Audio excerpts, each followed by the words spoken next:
자, 지금까지 매주일 우리가 함께 나눴던 요한복음 1장에서 4장까지의 주제는 변화 또는 새로움이라고 할 수 있습니다. 예수님께서 혼인잔치에서 물로 포도주를 만드셨고요. 또 예루살렘 성전 안에서는 장사하는 사람들을 쫓아내심으로 성전을 새롭게 하셨습니다. 그리고 한밤중에 찾아온 니고데모에게는 물과 성령으로 거듭나야 한다라고 말씀하셨습니다. 모두가 이 변화와 새롭게 되는 것에 대한 말씀들입니다. 그리고 이런 말씀들 중에 가장 놀라운 변화는 오늘 본문에 나오는 사마리아 여인의 변화라고 할 수 있습니다. 우리가 함께 읽지는 않았지만 본문 말씀 뒤에 나오는 28절과 29절 말씀을 보면 사마리아 여인의 변화에 대해서 이렇게 말합니다. 여자가 물동이를 버려두고 동네로 들어가서 사람들에게 이르되 내가 행한 모든 일을 내게 말한 사람을 와서 보라. 이는 그리스도가 아니냐. 사마리아 여인이 하루 중에 가장 뜨거운 한낮에 사람들을 피해서 물동이를 가지고 우물에 물을 길러 나왔다가 예수님을 만났습니다. 그리고는 자신이 가지고 있던 그 물동이를 그곳에 버려두고 동네로 뛰어들어가서 자신이 만난 예수님을 사람들에게 전하기 시작했습니다. 정말 놀라운 변화가 아닙니까? 이전에는 어떻게 해서든 사람들을 피하려고 했는데 지금은 오히려 본인이 직접 사람들에게 달려갑니다. 이전에는 물을 담을 수 있는 그 물동이가 자기에게 가장 귀한 것이었는데 이제는 자신이 만난 예수님을 전하는 것이 자신에게 가장 귀한 것이 되었습니다. 그래서 그 귀한 물동이를 버려두고 동네로 사람들을 만나기 위해 뛰어 들어갔습니다. 여기서 끝이 아닙니다. 더 놀라운 변화가 이어지게 됩니다. 39절 말씀을 우리 함께 읽어보도록 하겠습니다. 여자의 말이 내가 행한 모든 것을 그가 내가 행하다 증언하므로 그 동네 중에 많은 사마리아인이 예수를 믿는지라. 아멘. 사마리아 여인의 말을 들은 동네 사람들이 예수님을 알게 되었습니다. 그리고 예수님을 만나면서 구원의 확신을 갖게 되었습니다. 사마리아 여인 한 사람이 변화됨으로써 주변에 있는 모든 사람들이 변화되는 놀라운 일이 일어난 것입니다. 이처럼 여러분 한 사람이 변화되면 여러분의 인생뿐만 아니라 여러분의 가정과 이웃, 나아가 교회와 지역 전체가 새롭게 변화될 수가 있습니다. 그렇다면 사마리아 여인과 같은 새로운 변화를 경험하기 위해서 우리가 어떻게 해야 할까요? 먼저 나의 육체적인 한계를 알아야 합니다. 갈릴리로 가시던 예수님이 사마리아 땅을 지나가시다가 그곳에 있는 한 우물에 앉아 계셨습니다. 그리고 마침 물을 길러온 사마리아 여인을 만나게 됩니다. 사마리아 여인과 대화하는 가운데 예수님께서 그녀에게 이렇게 말씀하셨습니다. 내가 내게 물을 달라 했으면 내가 너에게 생수를 주었을 것이다. 사마리아 여인은 예수님의 말씀을 듣고 조금 이상하게 여겼습니다. 11절과 12절의 말씀을 보면 사마리아 여인이 예수님께 이렇게 묻습니다. 우리 함께 한번 읽어보겠습니다. 여자가 이르되 주여 물기를 그릇도 없고 이 우물은 깊은데 어디서 당신이 그 생수를 얻겠사옵나이까? 우리 조상 야곱이 이 우물을 우리에게 주셨고 또 여기서 자기와 자기 아들들과 짐승이 다 마셨는데 당신이 야곱보다 더 크니이까? 아멘. 자, 이 말은 쉽게 말하면 이런 뜻입니다. 선생님께서는 두레박도 없고 이 물은 정말 깊은데 선생님이 어디서 생수를 구한단 말입니까? 선생님이 우리 조상 야곱보다 더 크신 분입니까? 야곱은 우리에게 이 우물을 주었고 그와 그의 아들들과 가축들이 다 여기에서 물을 마시지 않았습니까? 그러니까 사마리아 여인에게 야곱은 자신의 필요를 모두 채워주는 고마운 사람이었습니다. 물을 뜰 두레박도 가지고 있지 않는 예수님과는 비교할 수 없을 정도로 훌륭한 사람이었습니다. 사마리아 여인에게는 내가 너에게 생수를 주었을 것이다 라고 말하는 예수님의 말씀이 근거 없는 거짓말처럼 들렸습니다. 정말 그렇다면 그럴까요? 사마리아 여인이 그토록 믿고 의지했던 야곱과 여러분 그 우물은 사실 그녀가 생각하는 것과 같지가 않았습니다. 먼저 야곱이 주었다고 생각했지만 사실은 그렇지 않았습니다. 구약 성경 어디에도 야곱이 우물을 팠다는 말은 없습니다. 그저 그냥 전에 내려오는 전승을 따라서 그것이 야곱의 우물이라고 생각했던 것 뿐입니다. 사마리아 여인은 스스로 진리라고 생각하고 그것을 의지하고 있었지만 사실 잘못된 관습과 전통을 따르는 어리석은 생각이었습니다. 또한 사마리아 여인은 우물물이 자신의 필요를 모두 해결해 준다라고 믿었습니다. 그러나 그것도 잠시일 뿐 마시고 나면 또다시 마셔야 하는 것이 현실이었습니다. 마실 물을 얻기 위해서 한낮에 뜨거운 햇빛을 맞으며 물을 떠오는 수고를 하지만 잠시 후면 또다시 목마를 수밖에 없었습니다. 그래서 13절 말씀을 보면 예수님께서 사마리아 여인에게 이렇게 말씀하십니다. 예수께서 대답하여 이르시되 이 물을 마시는 자마다 다시 목마르려니와. 여기서 이 물은 우물물을 말하는 것입니다. 수고하고 땀 흘려서 우물물을 떠서 마신다고 해도 곧 다시 목마를 수밖에 없다라는 것이 사마리아 여인이 가지고 있었던 인간으로서의 육체적인 한계였습니다. 헬라어로 된 성경을 보면 예수님께서 이 마신다라는 말을 하실 때에 피논이라는 능동태 현재 분사를 사용하셨습니다. 능동태라는 것은 스스로 하는 무엇인가를 하는 것을 말합니다. 그리고 현재 분사는 계속해서 반복하는 동작을 의미합니다. 무슨 뜻입니까? 사마리아 여인이 스스로 계속해서 마시고 또 마셔도 결국은 다시 목마를 수밖에 없다라는 것입니다. 사랑하는 성도 여러분, 이것이 우리가 가지고 있는 인간적인 한계입니다. 아무리 애를 쓰고 노력을 해도 우리는 스스로 이런 한계를 뛰어넘을 수가 없습니다. 그러므로 내 삶 가운데 진정한 변화를 경험하기 원한다면 가장 먼저는 내게 있는 이런 한계를 인정할 수 있어야 합니다. 한 중년 가장이 병원에서 폐가 나쁘다는 진단을 받았습니다. 그런데도 담배를 끊지 못하는 자신이 한심스러웠습니다. 그 문제로 고민하다가 하루는 가족들 앞에서 선언을 했습니다. 나는 앞으로 절대 담배를 피우지 않겠다. 내가 앞으로 담배를 피우지 않겠다. 그렇게 담배를 끊은 지 며칠이 지났습니다. 근데 계속 담배의 생각이 나서 미칠 것만 같았습니다.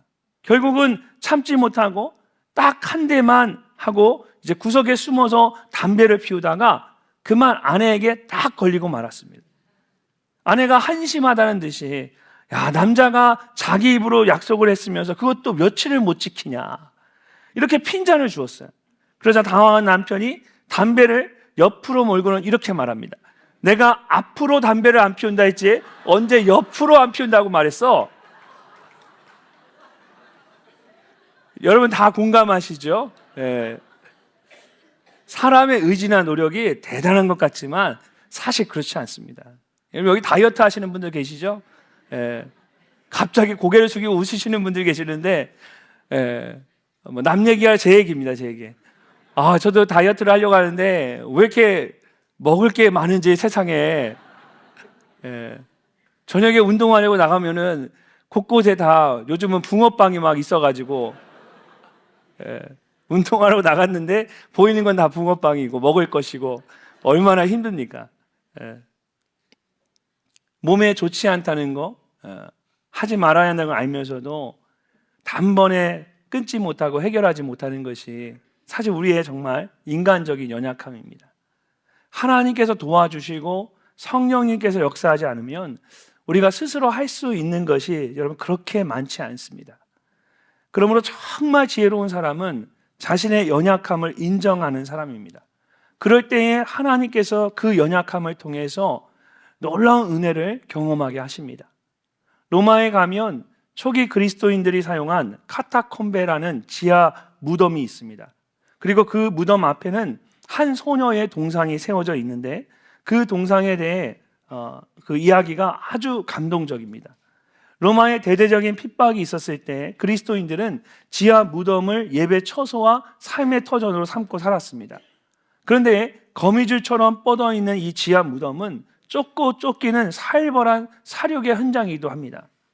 로마 군인들이 갑자기 들이닥치면 그리스도인들은 깜깜한 어둠 속에서 더듬거리며 더 깊은 곳으로, 더 안전한 곳으로 도망을 가야 했습니다. 그런데 그때 이 동상의 주인공인 어린 소녀가 길을 인도해서 수많은 그리스도인들이 생명을 살렸습니다. 그래서 그 소녀에 대한 고마움을 기억하기 위해서 이 무덤 앞에 동상을 두었던 것입니다. 어떻게 그렇게 어린 소녀가 지하 무덤의 통로를 로마 군사들보다 더 잘 알고 있었던 것일까요? 하나님께서 그 소녀에게 주신 선물이 하나 있었습니다. 조심스러운 말이지만 그것은 시각장애입니다. 소녀는 시각장애인이었기 때문에 앞을 볼 수가 없었습니다. 그런데 그렇기 때문에 소녀에게는 지하 무덤이 전혀 새로운 장소가 아니었습니다. 시력을 가져가신 하나님께서 다른 감각들을 주셔서 지하 무덤에 있는 길을 다 기억하게 하셨고 위험이 닥칠 때마다 사람들을 피할 길로 이끌도록 해주셨습니다. 이처럼 나의 연약함에 하나님의 은혜가 부어지면 세상을 이기는 강함이 됩니다.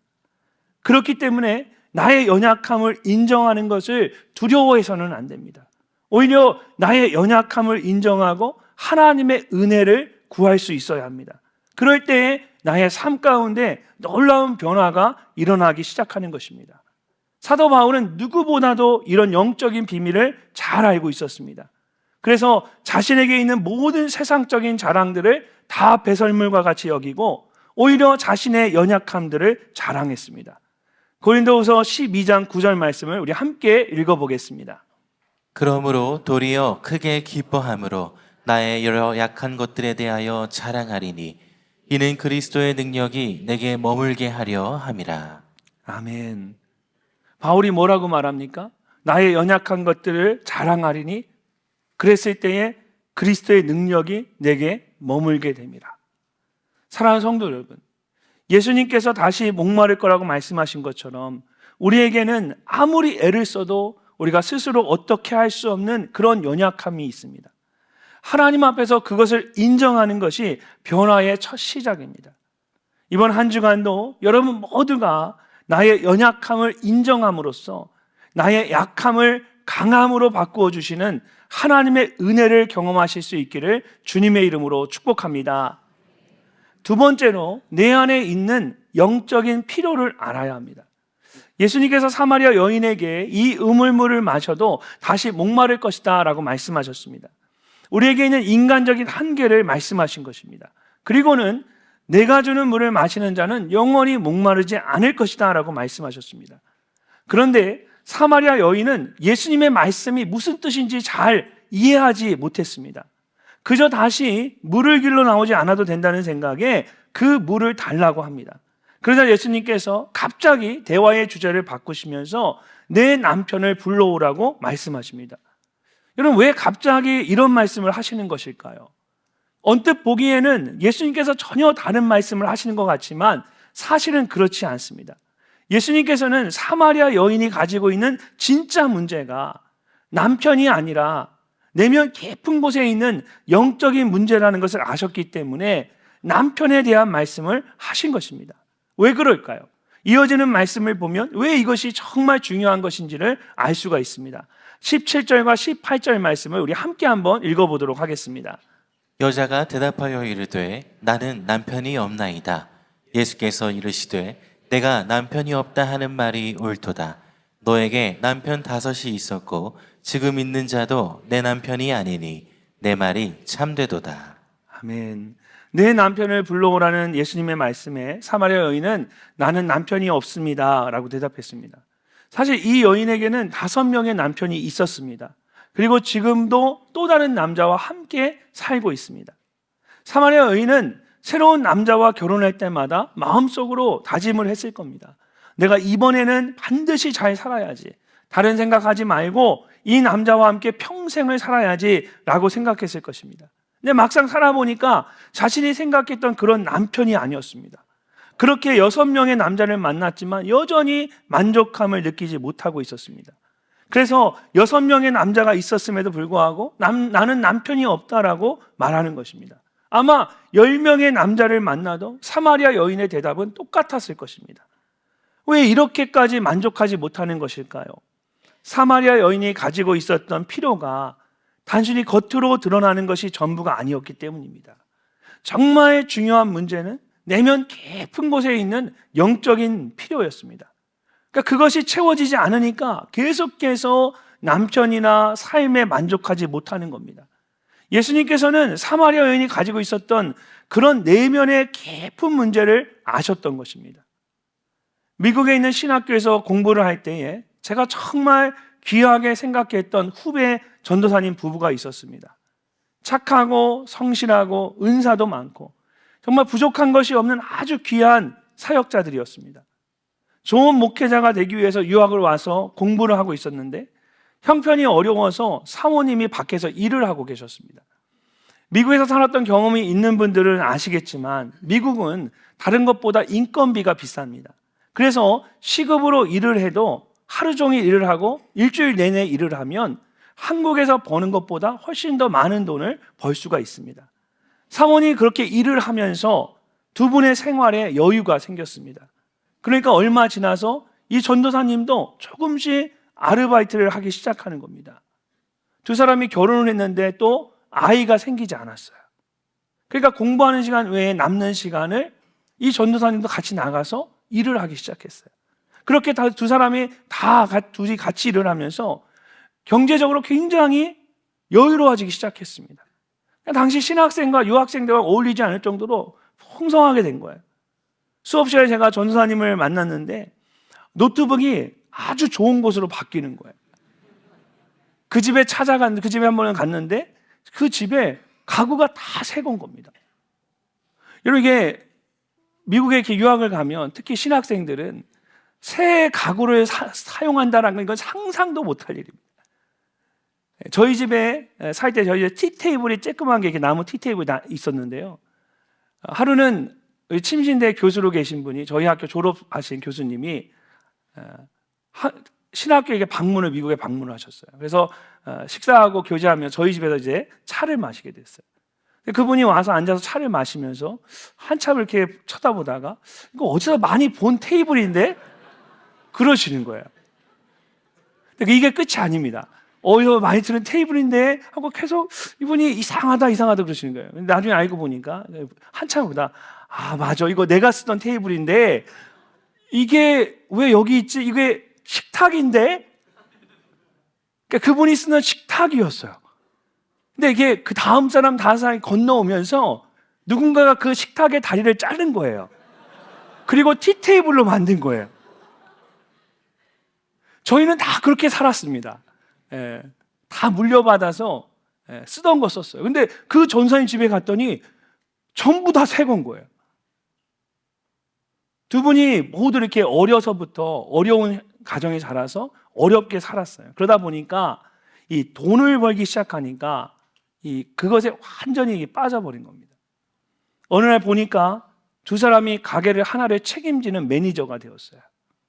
그러면서 학교 공부에는 전혀 관심을 가지지 못하고 더 많은 돈을 벌고 쓰는 일에만 푹 빠져 있었습니다. 타고 다니던 차를 고급차로 바꾸고 비행기를 타고 멀리 여행을 떠나고 그 욕심이 끝이 없었습니다. 제가 너무 마음이 안타까워서 그 가정을 위해서 기도하면서 정말 몇 번을 권면을 했습니다. 그런데도 아무 소용이 없었습니다. 나중에는 학교 밖으로 나가서 큰 집을 사고 가게를 열었습니다. 돈을 많이 벌고 큰 집에서 좋은 차를 타고 하고 싶은 대로 마음껏 하게 되면 행복할 것이다 라고 생각했던 것 같습니다. 근데 정말 그런 것들로 인하여 행복했을까요? 나중에 한국으로 제가 들어오기 전에 마지막으로 신학교를 방문하면서 그곳에 오랫동안 계신 분에게 그 전사님 부부에 대해서 물었습니다. 시내에 가게를 열어서 장사를 하고 있는데 일하시는 분들이 가장 싫어하는 가게라고 말합니다. 얼마나 말이 험하고 욕심이 많은지 아무도 그 가게에 가서 일하려고 하지 않는다는 거예요. 돈은 많이 벌었는데 삶을 완전히 피폐해진 것입니다. 그 이야기를 듣고 제 마음이 얼마나 아팠는지 모릅니다. 사랑하는 성도 여러분, 내가 원하는 것을 마음껏 누리고 살아보니까 행복하십니까? 아니, 여러분이 원하시는 것 지금 마음에 그렇게 간절히 원하는 것들 다 누리고 살아간다면 여러분 정말 여러분의 삶이 행복해지실 것 같으십니까? 예수님께서 사마리아 여인에게 내가 더 목마를 것이다 라고 말씀하신 것처럼 사람은 자신이 원하는 것이 채워지면 더 큰 것을 바라게 되어 있습니다. 사마리아 여인이 5명의 남편이 있었고 6번째 남자와 함께 살고 있었음에도 불구하고 만족하지 못하는 것이 바로 그런 이유 때문입니다. 내 안에 이 영적인 필요가 채워지지 않으면 외적으로 아무리 많은 것을 가지고 누리고 있어도 여전히 목마르고 갈급할 수밖에 없는 것이 바로 우리입니다. 이처럼 겉으로 드러나는 것은 빙산의 일과의 일부에 불과합니다. 정말 중요한 것은 보이지 않는 이 내면의 깊은 문제입니다. 만약 여러분에게 사마리아 여인과 같이 아무리 채워도 채워지지 않는 목마름이 있다면 겉으로 드러나는 것이 아니라 여러분의 마음 깊은 곳에 있는 영적인 문제라는 것을 아셔야 합니다. 그 문제가 해결되지 않으면 여러분은 계속해서 목마르고 갈급할 수밖에 없는 겁니다. 그런 영적인 문제들 중에 가장 근본적이고 중요한 것이 죄의 문제입니다. 플라톤은 말하기를 우리들의 영혼이 육체의 악에 물들어 있는 한 우리는 결코 만족할 수 없다라고 말합니다. 영혼 깊은 곳에 있는 이 죄의 문제가 해결되지 않으면 어떤 만족과 변화도 경험할 수 없습니다. 실제로 성경은 우리의 죄됨에 대해서 이렇게 말씀하고 있습니다. 요한일서 1장 8절과 9절의 말씀을 함께 읽어보겠습니다.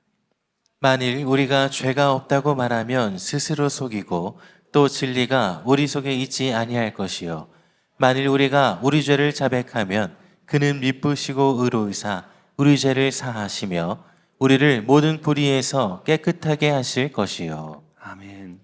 우리 안에는 항상 죄의 문제가 있습니다.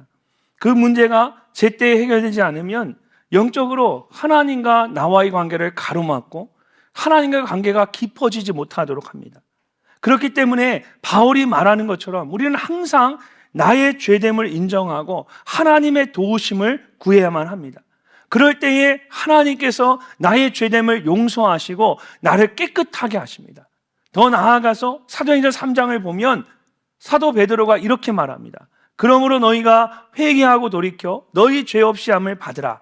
이같이 하면 새롭게 되는 날이 주 앞으로부터 이를 것이요. 우리가 죄를 자백하고 회개할 때에 하나님께서 우리의 죄를 용서하시고 깨끗하게 하십니다. 뿐만 아니라 우리에게 새롭게 되는 날을 주신다는 것입니다. 사랑하는 성도 여러분, 혹시 여러분 안에 여전히 해결하지 못한 죄의 문제가 있으십니까? 은밀하게 감춰둔 죄가 있다면 이 시간 주님 앞에 진실하게 자백하고 회개하십시오. 아무도 모른다고 해서 모두가 모르는 것이 아닙니다. 적어도 하나님이 아시고 여러분 자신이 압니다.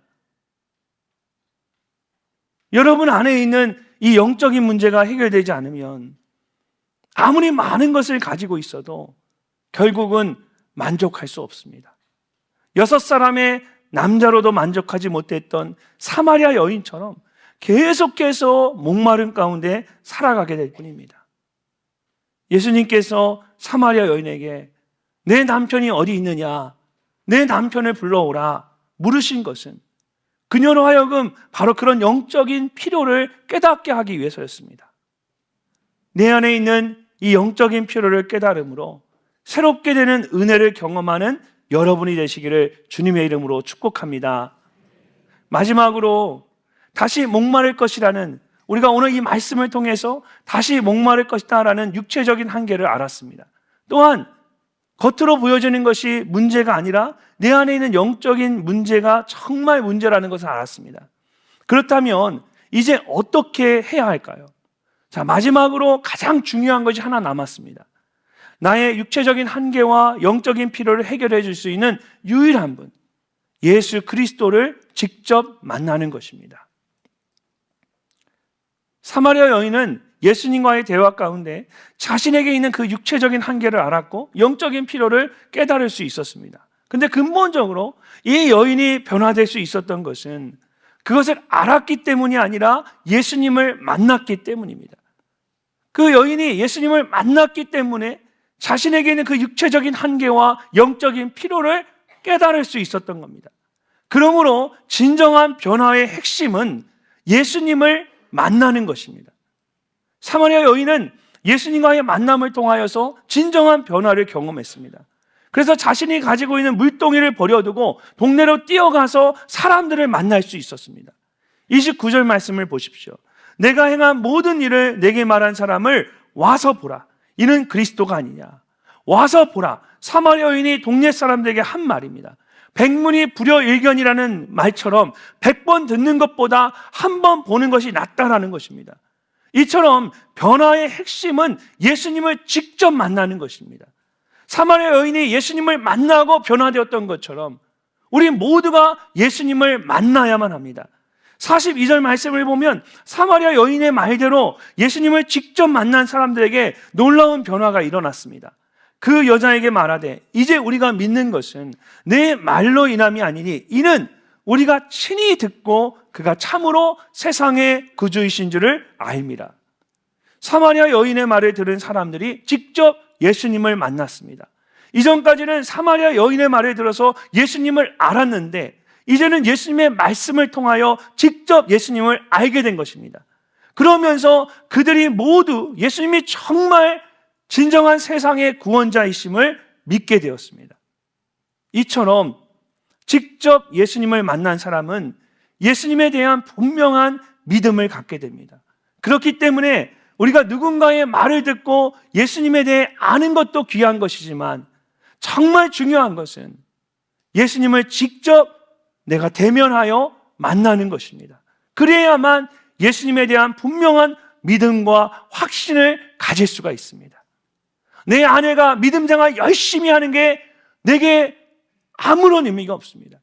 나에게 예수님이라는 존재를 알게는 할 수 있어도 나로 하여금 예수님을 만나게 하는 것이 아닙니다. 내가 만나야만 내 삶이 변화되는 거예요. 우리 집안이 대대로 믿는 가정이라는 것은 정말 감사한 일이지만 그것이 나를 변화시키지는 않습니다. 내가 예수님을 만나야만 변화될 수가 있습니다.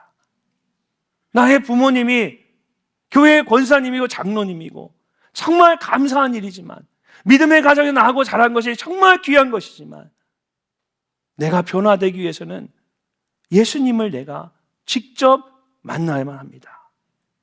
여러분, 우리가 이 시간에 다 같이 예배하는 것 같지만 이 가운데는 정말 성전 마당만 밟고 가는 형식적인 신앙생활 하시는 분들이 있습니다. 아직 예수님과의 개인적이고 인격적인 만남이 없기 때문입니다. 그런 상황 속에서 예배하는 것은, 하나님을 예배하는 것은 아무런 감동이 없는 형식적인 종교 생활에 불과합니다. 사랑하는 여러분, 예수님께서는 여러분 한 분 한 분과 직접 대면하여 만나기를 원하십니다. 예수님께서 사마리아 여인을 직접 찾아가신 것도 바로 그런 이유 때문입니다. 지난 주일에 함께 나눴던 것처럼 예수님께서 우연히 사마리아 땅을 지나가신 것이 아니었습니다. 예루살렘에서 출발하실 때부터 사마리아 여인을 만나기 위해서 사마리아 땅을 반드시 지나가야 하겠다라고 말씀하셨습니다.